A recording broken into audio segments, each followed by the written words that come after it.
When Astro Manufacturing and Design decided to consolidate and shutter its Warren operations, it looked like it would be one more building sitting empty and dozens of people out of work.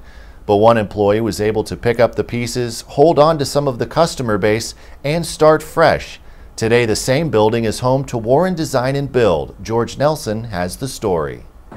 Though it's only been in business since June, Warren Design and Build has reason to be optimistic about its future. We're doing over $130,000 a month now. There's no air gaps between. The fledgling company is the brainchild of Lloyd Miller, who learned he was losing his job at Astro after 24 years. It was a lot just to give up and just start going and work somewhere else for someone else when I'd already had so many business contacts in the business.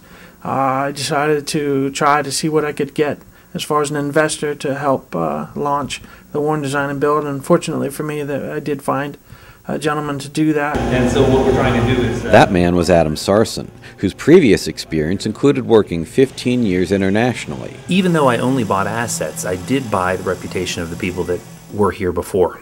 And so Lloyd had a long history with his previous customers. People knew about the business. So the business itself, even though I didn't buy the business, the implied reputation of the people that I've rehired came with it.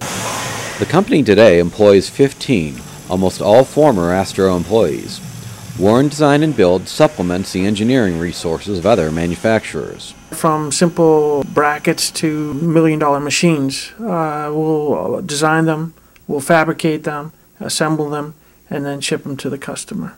I'm an engineer. Project manager Matthew Flannery, who worked at Astro for 2.5 years, said there's a real sense of excitement at the new company. Especially like the last month, things have really started to have an up-ramp for us where we're seeing that we're implementing, you know, cost containment procedures and marketing procedures. So it's kind of getting a little exciting, more exciting now. Sarson says he's optimistic the company will reach $3 million in sales next year and has plans to bring employment to around 40 in the next 3 years. This business was at one time almost a $10 million business.